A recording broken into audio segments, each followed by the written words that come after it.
Our guest today is Mr. John Sammut. John is President and CEO of Electronic Product Integration Corporation, EPIC. He'll tell you a lot about that company. But he was early associated with TMW Enterprise, which is a private equity group, Electro Wire Products, and a variety of engineering and business development positions. EPIC provides world-class, high-quality electronic manufacturing systems to original equipment manufacturers in a lot of applications, including automotive, medical, computer, and telecommunication. And over the past 5 years, the firm has tailored its lean operations to the medium volume, higher mix segments of its target markets. It's based in Rochester Hills, has manufacturing facilities in Ohio, Tennessee, Mexico, a distribution center in Texas. In 2006, Mr. Sammut received the Ernst & Young Technology Entrepreneur of the Year Award for the Central Great Lakes region, which recognizes outstanding entrepreneurs who are building and leading dynamic and growing businesses. You might be interested to know that Mr. Sammut holds a Bachelor of Science degree in Electrical Engineering and Business Administration from a school you may have heard of, Lawrence Technological University. So he's actually sat in some of the same seats you sit in, so he's got some experience, he knows the pain you're going through. He also has an MBA from INSEAD, the European Institute of International Business. John is extremely active as a Lawrence Tech student, and now he serves as president of he has served as president of Eta Kappa Nu, and received the university's Outstanding Student Award. Formerly served on the board of Lawrence Tech's National Alumni Association. He was a scholarship recipient. Mr. Sammut has been generous to his alma mater in a number of ways, and he has endowed Phi Kappa Epsilon with a scholarship. So I wish you have a warm welcome to John Sammut.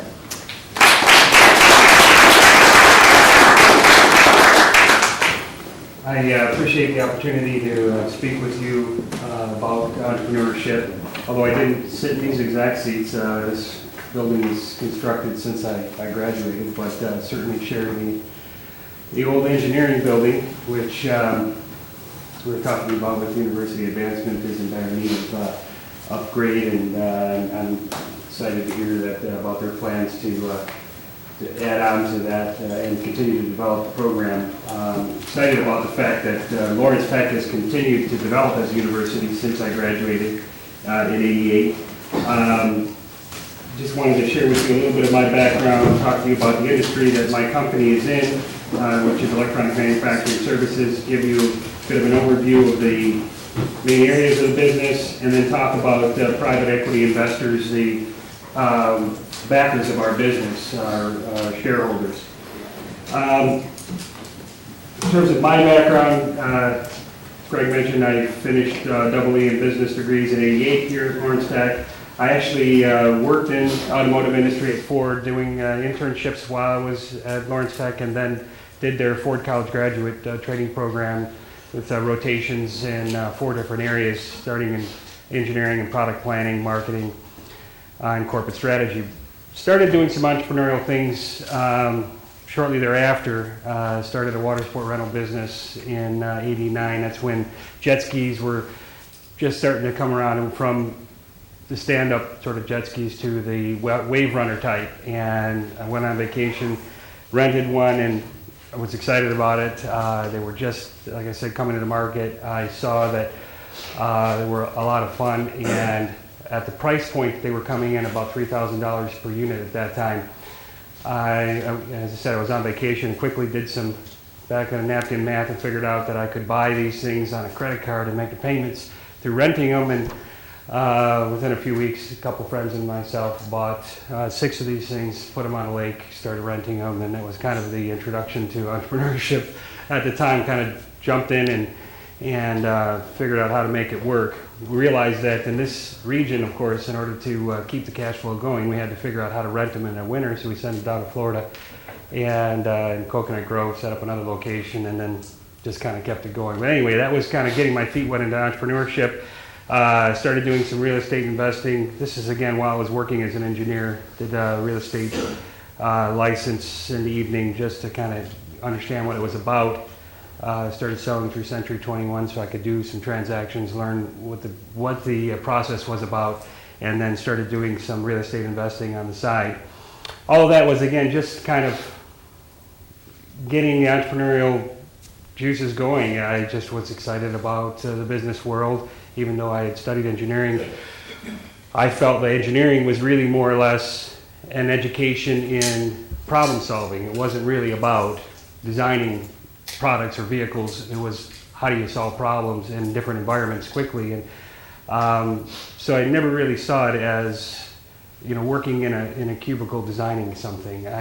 Even though I had internships doing that, it's kind of scared me actually. After my sophomore year at Lawrence Tech, I had my first exposure to working as an engineer. Worked as a summer intern at Ford, and by the end of that summer, I was kind of depressed going back to school, thinking, "Is this what I'm going to be spending 2 more years to complete a degree so I can be able to be qualified to do?" It just didn't excite me like the business field, and so I was taking some business classes in parallel to the engineering degree and managed to squeeze them all together to finish both of those degrees. And turned out that the business side of things is what really excited me more. So I went on to do an international MBA in France, concentrated in entrepreneurship, which was basically some courses on how to raise money to start a business, how you value a business, doing due diligence to acquire companies, how you structure the deals, how you add value when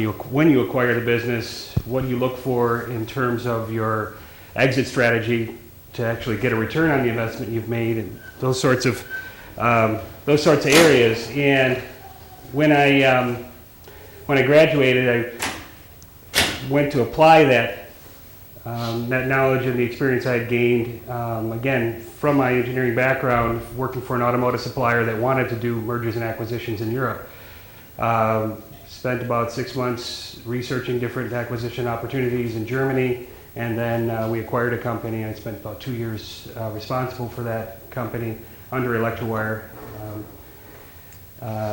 As Professor Fairtho mentioned, and but then our company was acquired by a much larger company, Alcoa, and found myself in a large corporate environment again, which is the last thing I wanted to do at that point. I had gone from Ford Motor Company to entrepreneurship to mergers and acquisitions, and the last thing I wanted to do was find myself in a large corporation again. So I left Alcoa to go back to work for the owners of the company that they sold Alcoa, TMW Enterprises. They set up a private equity group to do mergers and acquisitions and related technologies, electronics, plastics, metal forming, and started working with them in '97 and developed a investment strategy to acquire and build an electronic manufacturing company, which is what became Epic.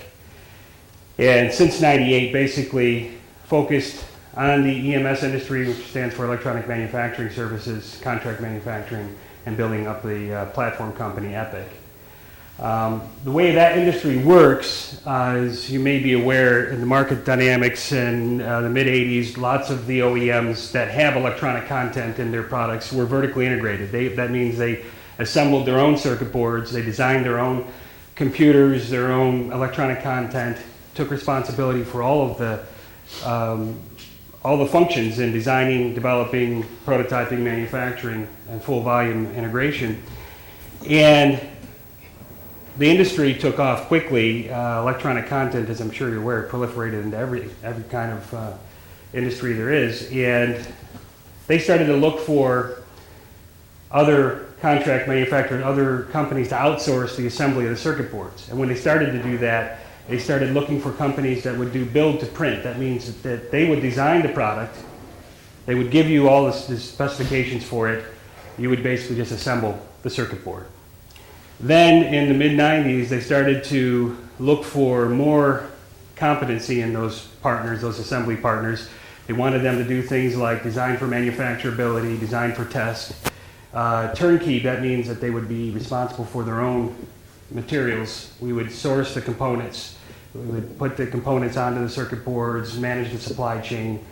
And then ultimately, as this model became more and more developed, they went to what's called a virtual corporation, where these companies, they know their market, they know their end customers, they know what those customers want, but they didn't take any responsibility for manufacturing. They would outsource the whole responsibility. A company like Dell distributes tons of computers, They don't touch a single one. In fact, that's what this computer is here, is a Dell. They developed this model to the point where their contract manufacturers would design the computer, the keyboard, the motherboard, assemble it, ship it, put in their labels, their documentation, ship it to their distribution center. They never saw it, never touched it, went to their customers. It was a perfect situation. That allowed them to have very high return on assets, return on invested capital. They didn't have to invest in factories and equipment to assemble circuit boards or any of that. As that model developed further and further, more companies that already had that capability in-house started to outsource it. Hewlett-Packard, and that's in, again, computers, but you can take it to any industry, from consumer goods to medical to automotive.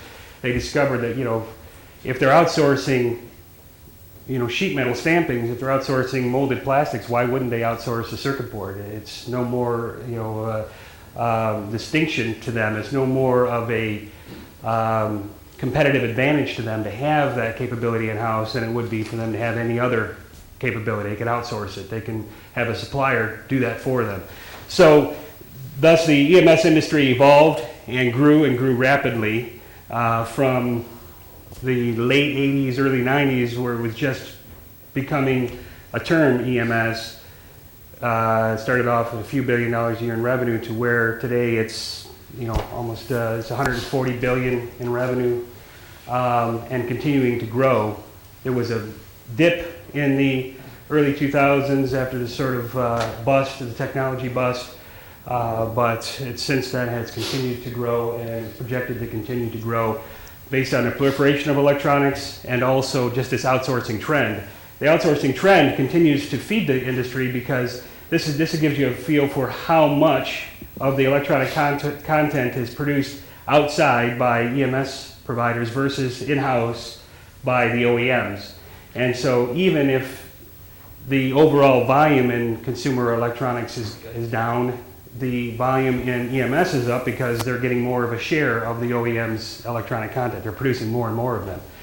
So that's what's fueled our industry growth. It's expected to continue to fuel our growth. Some of these charts are a bit dated because I actually, personal basis, stepped out of the business for about 18 months. I'm coming back in to run the company. We had a personal tragedy, a child that was very sick for about 18 months, so I had to pull out, stay at home, take care of the situation, and now I'm moving back in to run the company. So anyway, why OEMs are out, so that's why some of these charts are going to be dated, you'll see a little bit later. But why OEMs are outsourcing, again, increase the return on capital. They have access to global coverage. When they look for a contract manufacturer, they're looking for a company that can partner with them, produce their products where they need them, Europe, North America, Asia, and rely on that partner to produce it where they want to deliver it, ship to their customers, and then not have the responsibility of investing in it. So converting your fixed cost to variable costs. When they have demand, they have it filled. They don't have demand, they don't have the cost associated with it. Speed to market. That means the contract manufacturer is responsible for having the latest technology and the assembly equipment, having the ability to prototype it and ship it quickly, and reduce their cost of goods sold. The way they can reduce cost of goods sold is, as a contract manufacturer, I can take that equipment and utilize it for a dozen different customers instead of having it captive in an OEM plant responsible for just that product. So we can fill the capacity, we can reduce the overhead costs, and allows us to be more competitive. And then allows the OEM to focus on their core competency. What is it that differentiates that company versus their competitors in the market? They can spend their time and effort focusing on those differentiators as opposed to being responsible for assembling electronics. So OEMs, and when we say OEM, that isn't just an automotive term for the big three. An OEM is an equipment manufacturer in medical, in industrial, and security, etc. So OEMs in all industries are finding that this model makes more and more sense to them to outsource the assembly of the electronics. As an EMS provider, what we have to offer is the leading edge manufacturing and test equipment, so we're constantly investing in newer equipment, newer capabilities. That's not just the technology side, but also the people side, which is very important to them, the expertise that we can bring to it. We have a much more efficient asset utilization because, again, we spread it over a diversified product base, a diversified customer portfolio instead of just one in-house customer. We can be more lean and cost effective in terms of the way we manage our supply chain, because we're consolidating our spend across many customers, many industries. So we're buying that much more Motorola components or Texas Instruments, and with that purchasing power, we're able to drive down the price of the components. That in turn makes it cheaper for the OEM who sources the business to us.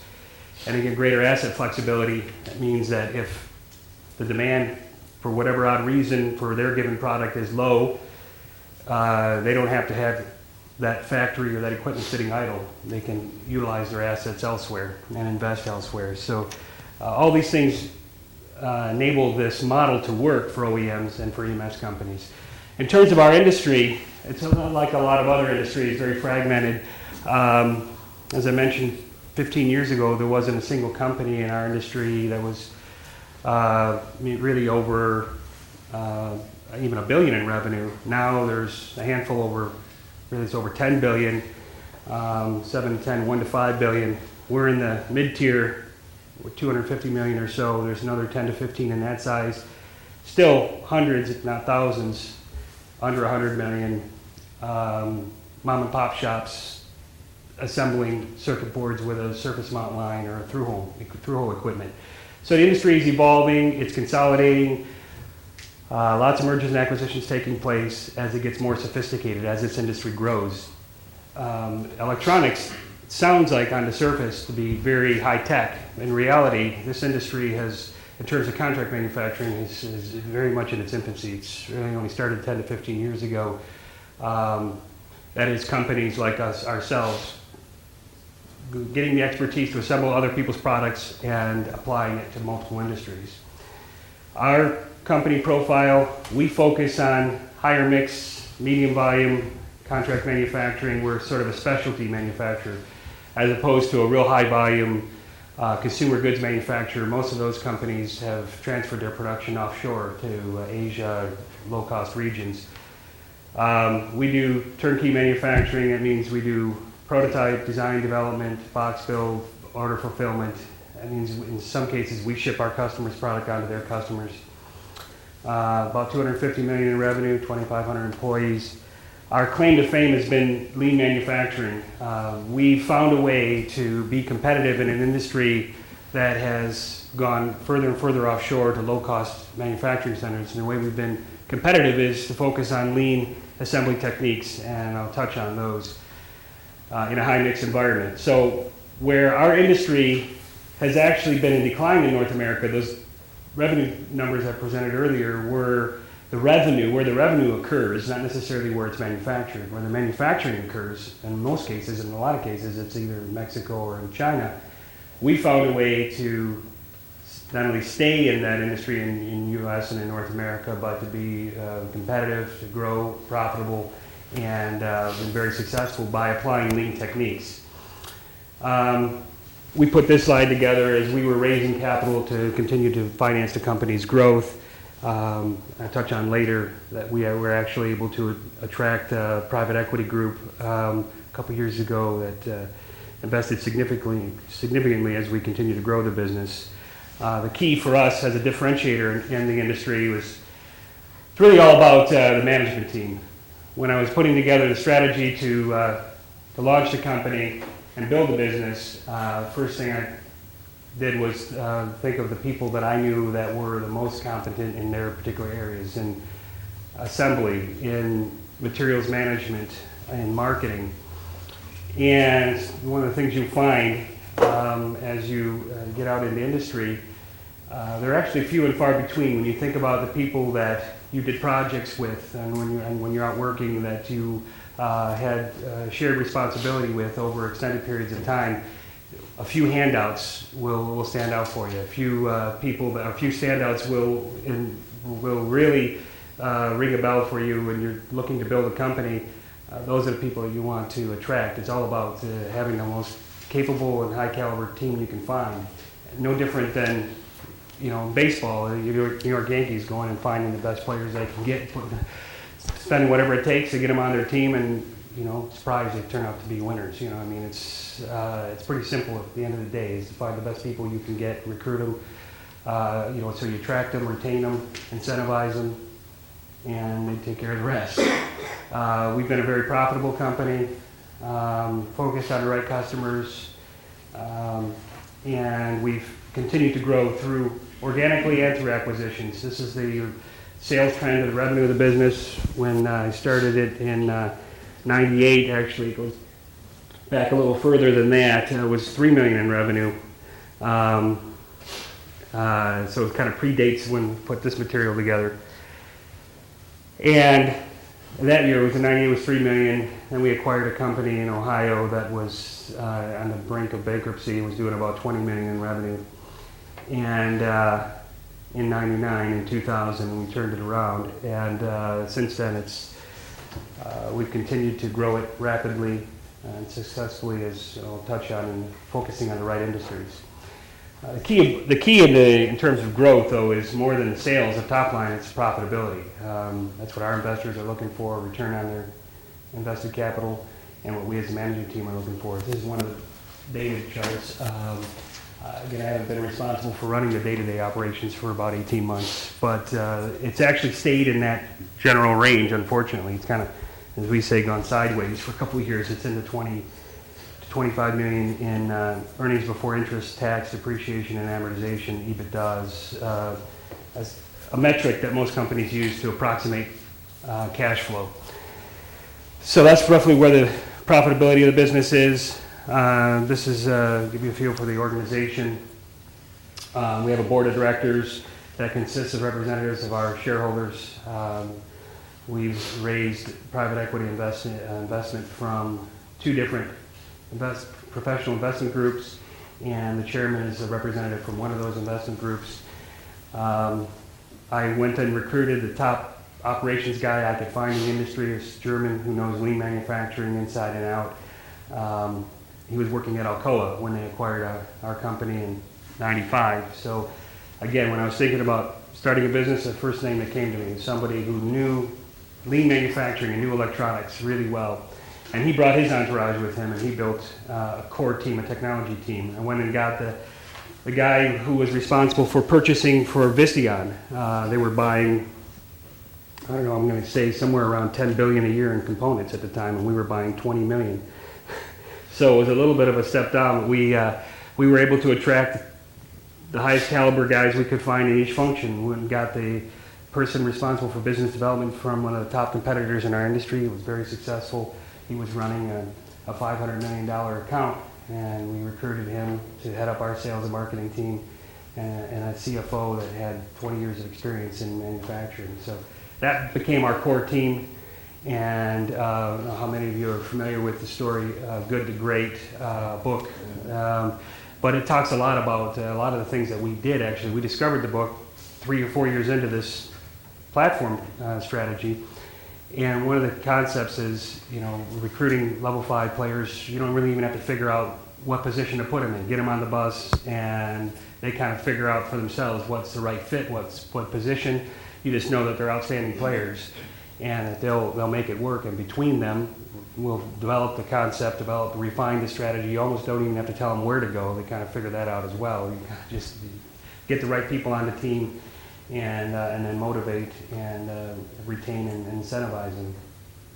So in terms of the evolution of the business since '99, since we put together the strategy, our sales grown significantly. Profitability was the company was losing money significantly when we launched it, and now very profitable. We've gone from just a build-to-print manufacturer to full service. We implemented synchronous flow lean manufacturing, got all the certifications we needed, TS, ISO, FDA for automotive or for medical. We launched an operation in Mexico. We went from being concentrated in the automotive industry to diversifying medical, industrial, and other segments. And it's enabled us to have a very stable and profitable business that has a lot of critical mass. Some of the things we did to restructure the business: when we acquired the company that was struggling, we streamlined it. We looked at their customer base and the product lines they were assembling and figured out which ones were profitable, which ones weren't, which ones we should concentrate on, and we'll share with you a little bit of how we did that. But we basically streamlined the company, got rid of the low favorability or low margin products, reduced the complexity of the business, We eliminated, which is actually counterintuitive, here's a company that's losing money. We reduced the amount of revenue by about 10 million while we got rid of the unprofitable business. At the same time, consolidated facilities, the Michigan and Ohio plants, and focused on the right kind of business, grew that business, the preferred customers, and as a result of doing that, we were able to increase the profitability pretty quickly over the course of the following 12 months. The way we did it was, we looked at, and this is a process that pretty much applies to almost any kind of business, any kind of industry. You look at what are the key factors that makes a product that you're assembling attractive. What kind of, and there are different factors for each industry, but the volume, the mix, the complexity.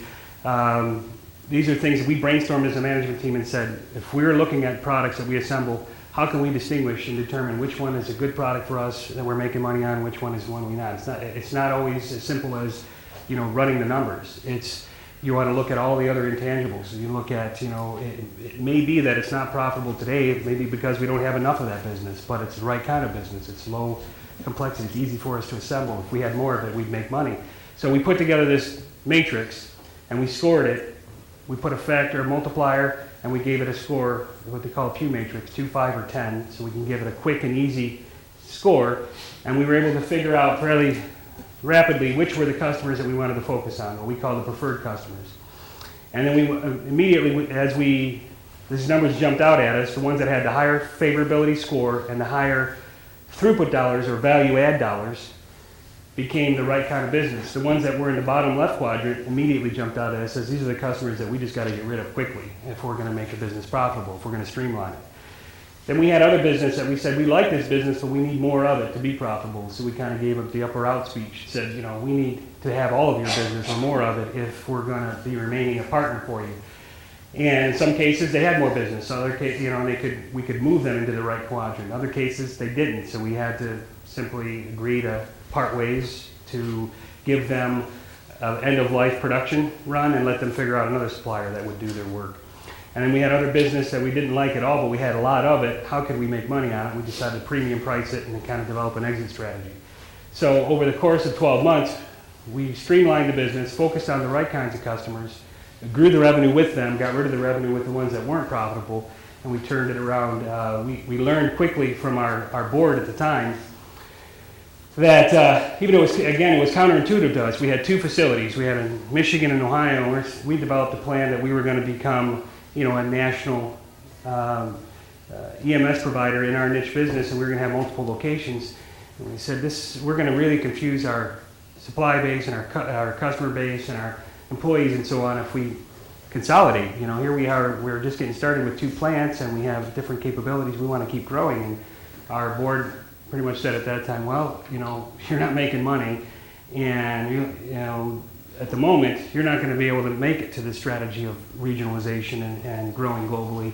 If you don't figure out how to make money quickly, if you start making money, you're heroes. If you keep losing money like this, you guys are, horses' rears, and you're not going to get anywhere. So you figure out how to make money with the revenue you got today. You can't control anything else, but the customer base you have right now, forget about how you're going to grow the business.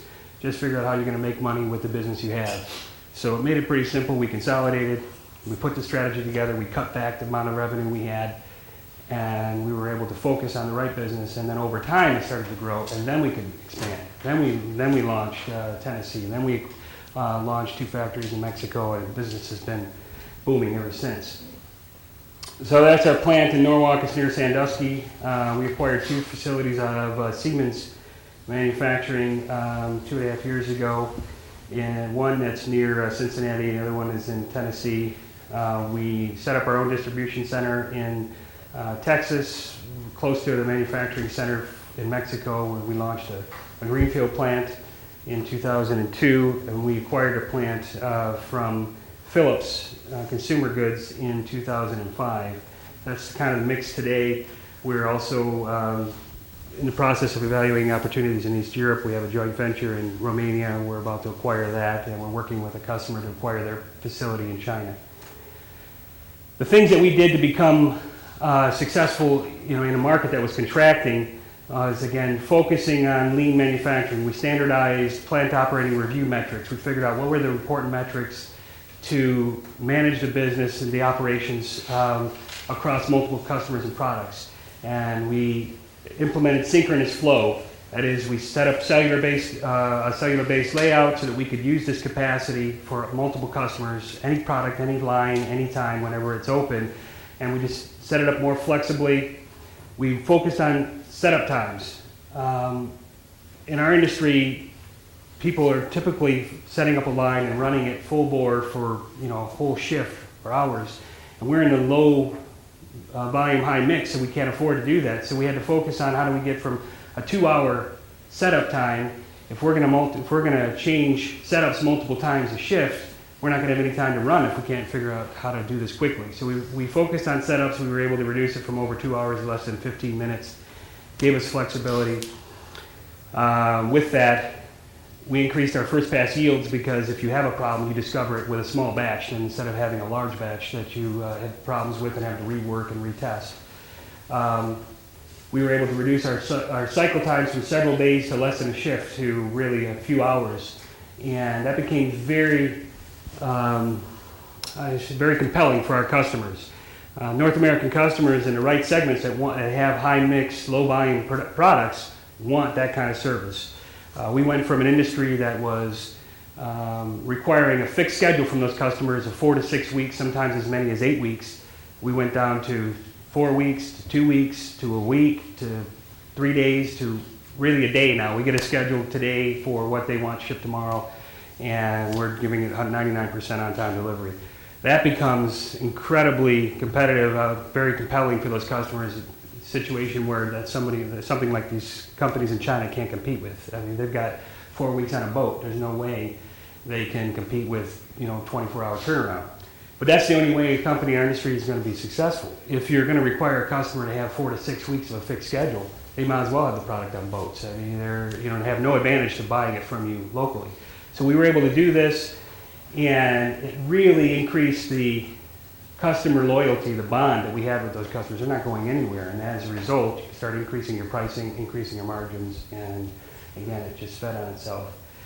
We focused again, we took a lot of the disciplines that we learned in the automotive industry that we were focused on at the time and applied it to non-automotive industries, and became a very big differentiator for us. We took the certifications that automotive industries required at TS and ISO and took it to medical, industrial, and whereas in automotive it's the cost of doing business, it's me too. In these other industries we were standouts. Over time got a number of awards from those customers, and we publicized that, and it allowed us to continue to grow the business in those customers' supply bases. The things that we did on the material side to be flexible, we implemented Kanban, EDI, which electronic data interface with our supply base. Again, automotive disciplines, we took to non-automotive. We went to just-in-time delivery, developed our own tools for bin sizing for Kanban, for managing materials in and out of Mexico quickly. Put in-plant stores, that is, we had suppliers managing their materials in our facility to allow us to have quick, rapid turns. And we signed risk codes to different components so we knew which ones we needed to focus on and can never run out of, and so on. We worked with our customers to develop partnerships, sign customer focus teams to review their products, to develop design for manufacturability reviews, design for test, do management strategic reviews with them quarterly, set up long-term contracts with them, shared in cost reductions, did Kanban deliveries, and implemented returnable packaging. These are the kind of things that made our partnerships with our customers very compelling, very difficult for competitors to get into their supply base. Once we got in and we started taking over their supply base, it became very difficult for them to go elsewhere. As sort of a case study, one of the customers that we focused on when we put together that favorability matrix you saw at the top right was Respironics, a medical OEM.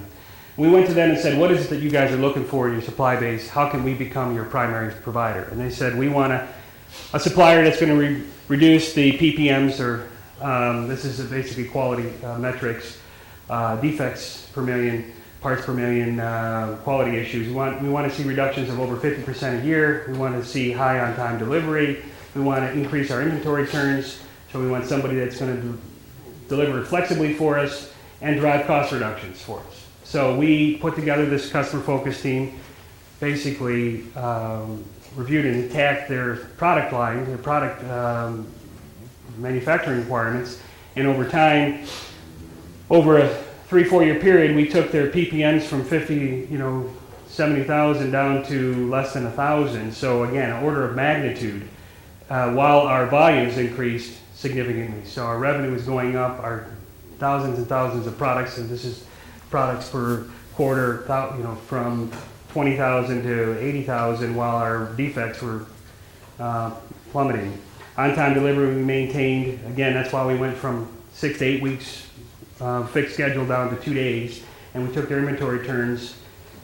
This is the amount of time that the product's going to sit on our shelf. We took it, off the chart. They were targeting 20, we got to 60. That means that they were able to free up working capital that would have been on their shelves in inventory and invest that in other areas of their business. So they became very loyal customers. Our revenue with them grew from $5 million in 2000 when we put together that customer strategy, growth strategy, to $75 million in 2006. So they're obviously a very loyal customer for us. And we've taken that same strategy and applied it to the other target customers. So we focus on being a full service provider, medium volume, as we talked about, just in time. Really a segment that is kind of vacating the space.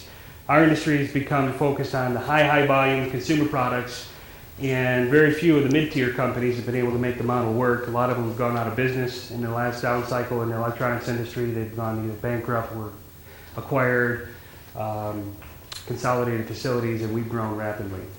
What we do to achieve the right kind of business is we focus on the segments that are high mix. In other words, these are higher profitability segments that are low volume, high mix, whereas you see consumer electronics, computer peripherals, cell phones, these are all the things that are high volume, low mix, that are being produced in Asia. So we focus on the right segments, allowed us to have a higher return on capital. Those segments, again, you can see examples of those kind of products. We still do some automotive today. It's very stable, long life cycles, but much tighter margin business for us. That's our revenue by segment. We've gone from, as I said, 2/3 of the business in automotive, and in the beginning, to the largest segment being medical, followed by industrial controls. Again, some automotive still, some consumer, but far more diversified than when we initially started. Just to give you an idea of some of the customers that we produce for. So again, you wouldn't, sort of like that commercial, you wouldn't hear of Epic, but you know of the products that we produce because you see them and use them in doctors' offices, in hospitals, in security systems, and even, again, automotive. We're sort of a behind the scenes, second and third tier assembler. Challenges in our industry, because we're a service industry and we don't own any of those products, it becomes very difficult to differentiate ourselves. So a lot of those OEMs view what we offer as somewhat generic, as somewhat commoditized, as we talked about earlier. How do we get out of that generalized bucket of competitors? And it's a long sales cycle, typically between 6 and 12 months, as we're working with a customer to get a contract to produce their products. They're designing a new product and we're trying to become the contract manufacturer. It can take, again, 1 to 3 years for them to develop a new product. It takes us 6 to 12 months to get the contract, and then we're involved in spending a lot of resources up front, doing design for manufacturability, design for test. But yet the decision to get the contract is pretty late in the cycle, so we spend all that time and effort, and we don't even know if we have the contract. And when there's an existing product that needs to be transferred, usually it's very price competitive. There's a high barrier to entry because you have another competitor is producing it, so you have the cost of tooling, the materials that they're managing, the exposure for that. There's a lot of risk mitigation in the OEMs. So there are a lot of competitors in our size, and a lot of them are struggling. So again, this tells you what are some of the things that we're up against. What we've been realizing is that we need to build more brand awareness. We need to make the presence of Epic more well known in our industry as the leader in high mix, and right at the top of the minds of the directors of purchasing when they're looking for a contract manufacturer. So what we developed is a funnel for business development, looking at blanketing the industry, the trade shows, the literature, in the industry publications, press releases, start building relationships and awareness, quoting, and we look to broaden the amount of opportunities that we get, but only focus on the few that really are a good fit for us. So become more selective in the types of business and types of customers that we want to partner with. So much like we did earlier in putting together a matrix on what kinds of customers we wanted, we put together a tool that helped us to focus on the right new quote opportunities. We'd score them, and then the ones with the highest score we put a lot of time and effort onto, and wanted to have a higher win-hit ratio of the ones that we really wanted and not quote so many of them. And this is just kind of an example of those scoring that we did for new quotes. So again, how to be successful, we went from fill the funnel, more and more opportunities to look at, but don't spend a lot of time on them until you know it's the right one, until you get to the neck of the funnel and have fewer opportunities coming through, but a higher hit ratio. So we developed a strategy where we wanted to have relatively few anchor customers, that is large customers that had a lot of revenue with them, so we could be successful in meeting all their needs. Have a few more foundation customers, and then again, more of the base or growth customers that are higher profitability, growing their business so that they could become foundation or anchor customers. And over time, we were able to implement this strategy. What we're planning on now going forward, further penetration in existing customers. A lot of our revenue consists of just serving those customers well and getting more of their business. That's the fastest way to growing a company in our industry, just doing well with the business you have and growing in those customers. Developing some new customers, really not that many, a couple, maybe a handful a year. And looking at mergers and acquisitions. We've been successful in finding companies that were struggling in our industry, acquiring their asset base, consolidating it into our plants, and finding a way to be successful in serving those customers. You start to get a feel for it's a bit of a theme here, these matrices that I learned how to do when I was in graduate school. Well, we looked at acquisitions, what determined which is a good acquisition from all the other opportunities acquisitions. So we put together a Pew matrix for that. What were the criteria when we were going to acquire a company that would tell us this is a good acquisition candidate? The number of customers they had, the throughput per line item. This is some of the themes in good to great. You simplify your industry, you figure out what are the important criteria, you put together your own metrics for those, and then you speak a language that's different from the rest of your industry when you really know it. People in our company, things like throughput per line item is something that nobody else in our industry would even know about, but it's a metric that we developed. That means the amount of value add we get per year for the number of individual components that we manage. The throughput percentage, the number of locations, and so on. So again, we just looked at how we could figure out which acquisition targets would be a good fit.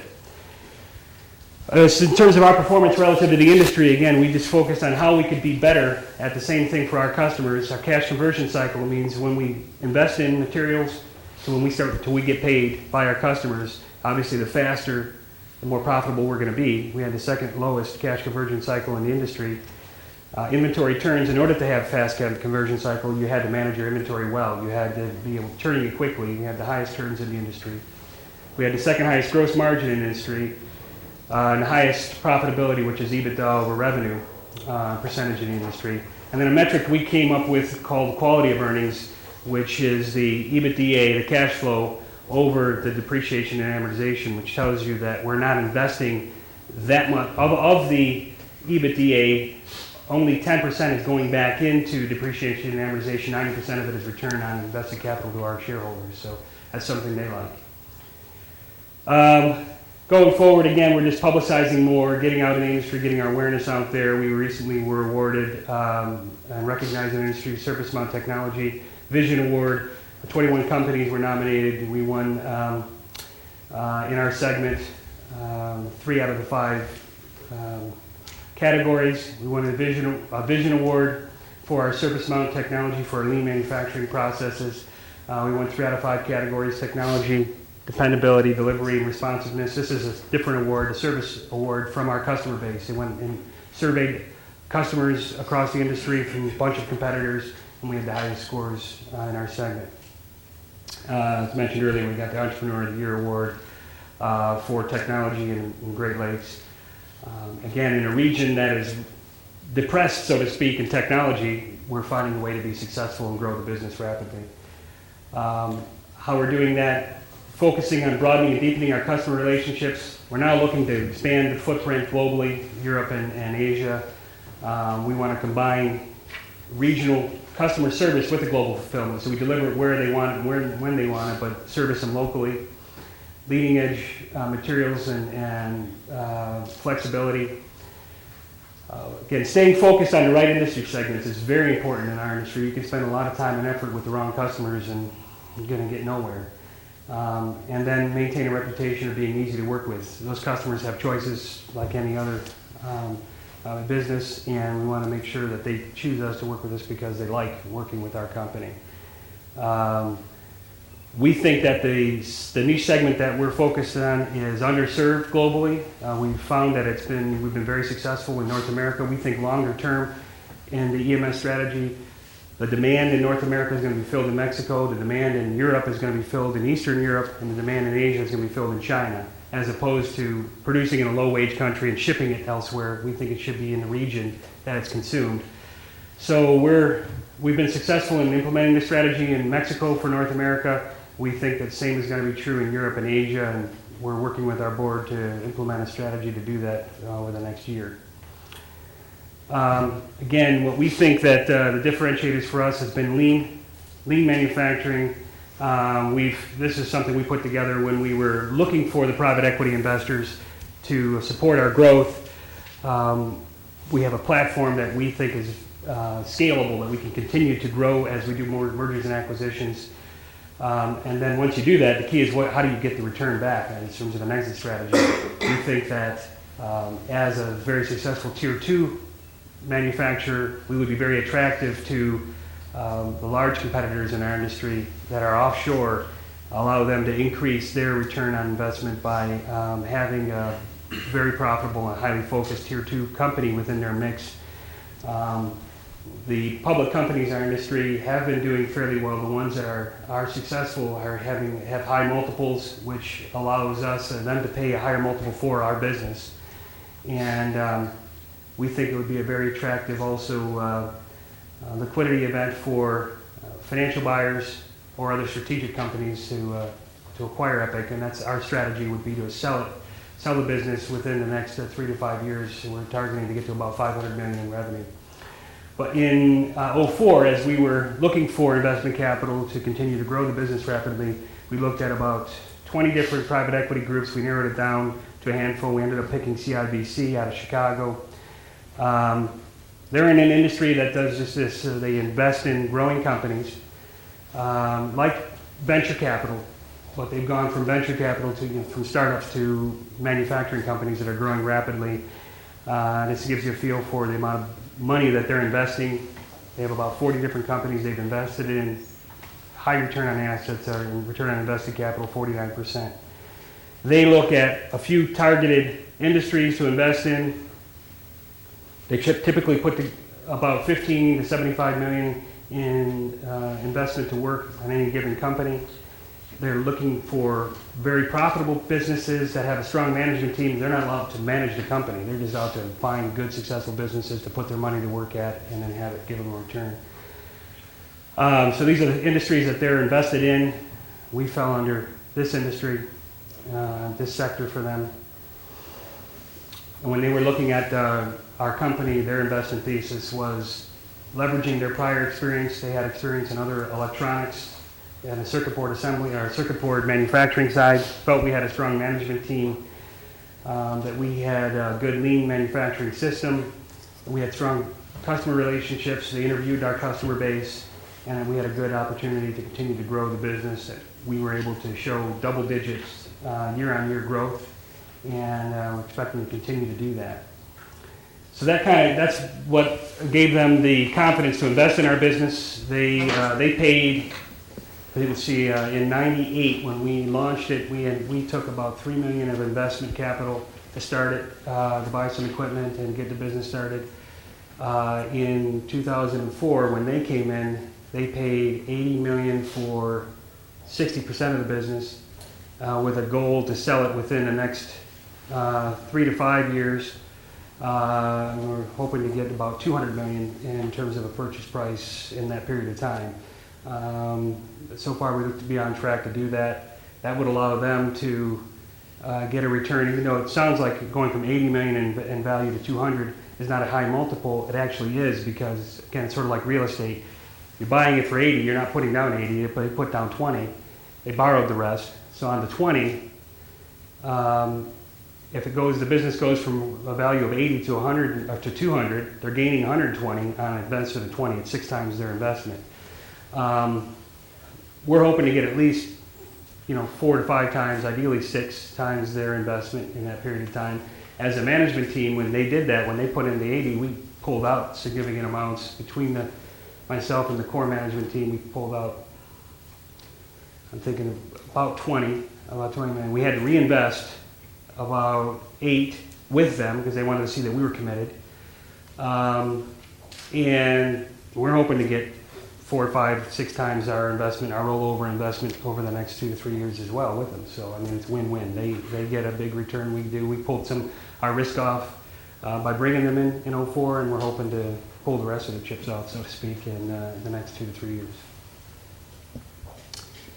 So I know it was a lot of material I covered pretty quickly, and I'm not sure if it was exactly what you were looking for, but I want to open up for questions. I'm not sure how much time we have. Questions? Well, we can be here for a while. I'd like to hear if the students have questions. One thing that struck me is with all the outsourcing that's going on, this is one segment that's outsourced. What's left in the corporate environment for students that are going out in the working world? Well, from your viewpoint. It's interesting because even though they're outsourcing it to other companies that are focused on it. So all they're doing is they're enabling themselves to be responsible for their customer segments. They're responsible for figuring out what products their customers want, when they want them, how to design. Really, it's design, development, marketing, distribution. That's their focus. The manufacturing side is, again, contract manufacturers like ourselves, but those are opportunities because that business is still here as well in North America. It's moving offshore to higher volume, but the high mix work is staying in North America. So those opportunities are staying. Finding new solutions for those customers in terms of entrepreneurial opportunities, sky's the limit. They're constantly looking for new suppliers to be more creative and to take more of their responsibility and find a way to make them more competitive. Questions, students? Here's your chance to ask a question. So it was a student like you guys and decided that he wanted to go a different direction. Why did you attend graduate school in France? When I was working at Ford, this is after I finished undergrad at Lawrence Tech and did the management training program there. They were, even though they were a multinational company, they were very fragmented. They had a European operation, North American operation, the Asian operation, but they were not global, so to speak. So they had a big initiative on to globalize the business, to integrate the international operations. Sorry. As part of that strategy, they went to their human resources group to say, where should we be recruiting these international managers? And they circulated a memo with the top international business schools, and that was the #1 international business school. I just happened to come across the name of it. I knew nothing about it. It was an international MBAs is something that is becoming more and more sought after and more important for these multinational companies. The difference between that kind of an MBA and a U.S. MBA, which is very common here. We're graduating, I guess, 30 to 50,000 MBAs a year in the U.S. In Europe, it's very little. It's about 3,000. But the difference is that they focus in their education in narrow disciplines, technology, finance, and so on. And we have a broader, business education in an MBA. When they teach the MBA, it's every course is taught from an international perspective. So you don't just learn marketing, you learn international marketing, you learn international accounting, you learn international finance, international human resources. So each subject is taught with case studies from around the world. And we had students from 40 different countries, teachers from 20 and 30 different countries, case studies that were 1/3 Asian, 1/3 North American, 1/3 European. So, I mean, it could have been Switzerland, it could have been anywhere. It just happened to be in France that school was located. And they had a really top-notch international MBA. And I found actually at the time, as I said, Ford was just launching this initiative to recruit international managers. It was early in its development. Jack Nassar had just become the president. Now, he wasn't the CEO yet. He was our keynote speaker at our commencement. And it got a lot more attention. And when he became the CEO, he's an Australian running a U.S. based company. He took his international group and they took over most of the high-ranked positions in the company. Same has happened in a lot of other multinational companies. So when it comes to business education, international experience is very important. And the larger the company, the more important that experience is. Interestingly enough, you guys may never go to take an MBA in France, but you better get some international experience somewhere along the line. Get that global card punch somehow, because that'll really be important to your career. I have several classmates from here at Lawrence Tech that found that out and took those opportunities. 2 or 3 that worked at Lear, and one that took an assignment in Italy for a couple years, another one in Sweden. Another friend of mine worked in South America and Brazil, another one in Mexico. So when those opportunities come up, especially early in your career, it's a good idea to take them. It becomes more difficult later you get, although they probably become maybe more opportunities for those international assignments later you get in the career. It becomes more difficult in terms of your family to move, wife and kids and so on. I was lucky at that time. I didn't have any children. It would have been a lot harder to take those opportunities. I've worked some of the stuff that I didn't mention in Tunisia. I worked in Germany, worked in Venezuela, and Mexico, and various assignments for Alcoa and Electrawire. So I definitely agree with that. I would take all the international opportunities you can get. Okay, anything else? Yes. Okay. Thanks, John. Good job.